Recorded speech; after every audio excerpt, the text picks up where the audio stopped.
Everyone, welcome to diorama update number 57. Today we're going to be talking about my 1:700 scale Matsu diorama or vignette, my 1:72 scale huge diorama idea, my next 1:35 scale build, and the 1:48 scale Focke-Wulf 190. So first we're going to start about the Matsu diorama. You can kind of see that there in the bottom right. Let me focus this a little bit.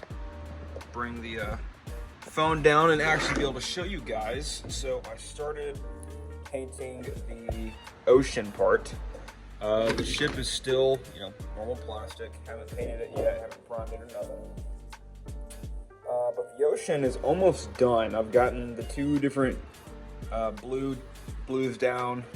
The only problem is the blue, I had to use the dark blue. It's not sea blue. Now this is supposed to be the Pacific, so it's darkish blue colors, but I don't know, I feel like it's a bit too dark, which, I mean, for my first one, it's not half bad. It'll pass, but next time I do one of these, I'm gonna make sure I have the right blue. It's supposed to be I think it's ocean blue, which has like a green hue to it, and then clear blue, which is on this already. So I use like royal blue and clear blue. You're supposed to use ocean blue and clear blue with gloss coats in between and all that stuff. But the Matsu's coming along. It's actually built. The guns are angled in specific directions for whenever I have the airplanes on here. It'll make more sense as to why one thing is pointing to what. I've got 4 Japanese aircraft and 4 American aircraft down here. P-40s, which these are actually Japanese aircraft. They look a lot like Allied aircraft. So I'm making the P-40s, and these are going to be different types of Japanese aircraft. But that's coming together. I'm going to stain the side right there once this is all done.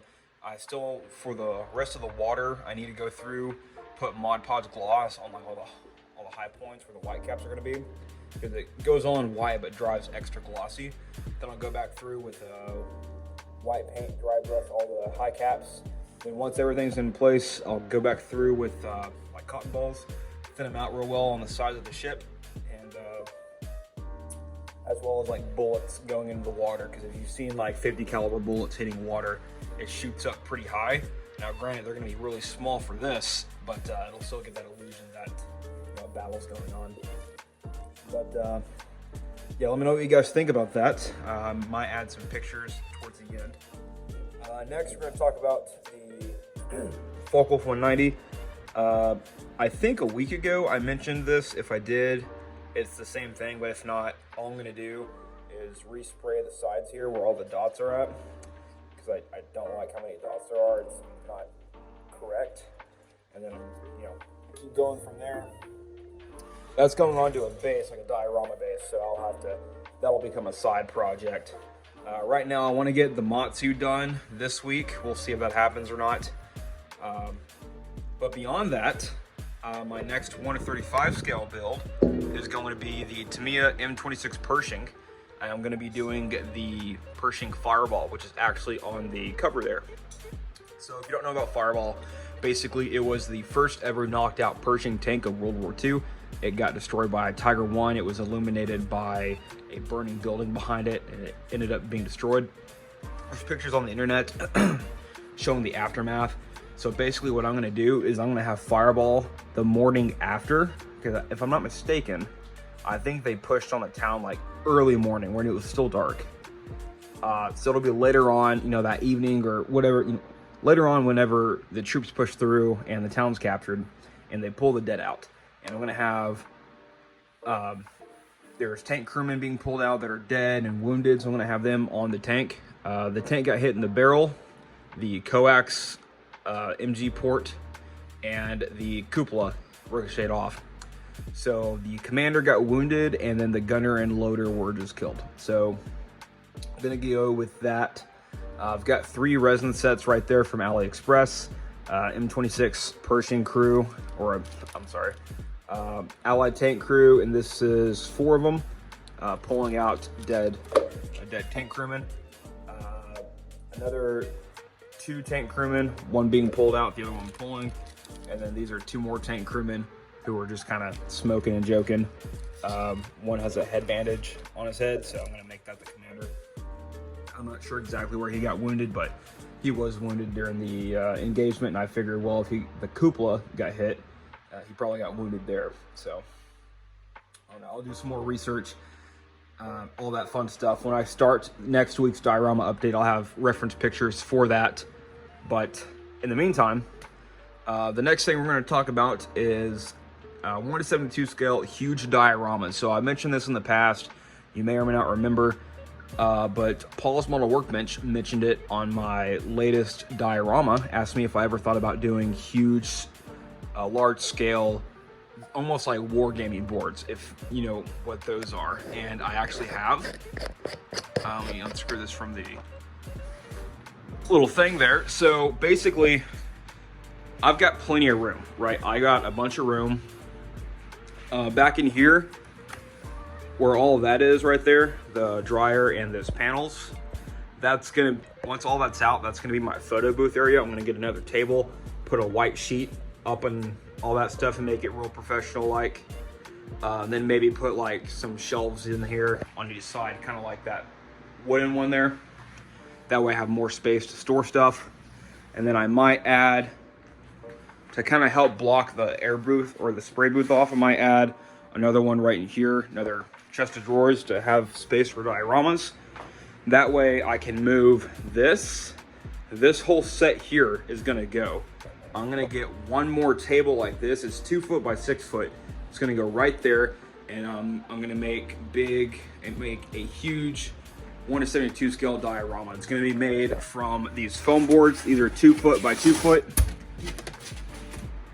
They're huge. They're what I make all my dioramas on, so I can make, you know, section by section, do whatever I need to do. But that's kind of the game plan there. So I pulled out this to kind of give you an idea. I want to add aircraft, supply trucks, armor, infantry, and make some fairly realistic scenery on a huge space like this, and do it over the course of a year or 2 years. You know, make it my side project, if you would. Because, you know, building and painting and getting all gunked up and stuff in a 1:72 scale vehicle is not nearly as hard as like a 35th scale. It doesn't take as long. So if it's going towards something like that, it'll be really rewarding to see it slowly grow over time. I would like to do, the first one I want to do is like a Normandy bocage. I would like to get like reference pictures from like a map, so like Google Maps from top down, kind of make that same terrain. I'd also like to do Kursk. That would be really cool. Even if it was like a smaller, like 2 foot by 2 foot or whatever. But yeah, lots of plans. I also want to do like a see-through shelf. So like a big shelf that would go here up into the wall. That's like, you can see on either side. That way I can put more models in it. And then back here, I'm gonna be moving all of this and putting shelves in here for well, dioramas. That's long term, but that is the game plan. But that's really all I got tonight, guys. I'm not gonna keep you too much longer. I know the video's going on for quite a while, but thank you so much for watching. Next week I'll have an update on the M26 Pershing. If you would like to see like daily updates or whenever I do work on things, go check out my Instagram account. It's linked down below in the description and in the comments. Basically, that Instagram account, there's a post mode, and you'll see that when you go onto the account, and there's stories. It'll be like my profile picture. You click that, and the stories rotate every 24 hours. So if I added something right now, it would stay on for 24 hours and then it disappears. Whereas posts stay forever. Well, stories stay forever, but the public can't see them forever. So the post, I'm gonna, for now on, keep to family and finished builds, and my story is gonna be all, you know, works in progress and things like that. So if you wanna keep updated on just about a daily for what I'm doing, go check me out there on Instagram. Like I said, link down in the description and in the comments. But hope you guys enjoyed.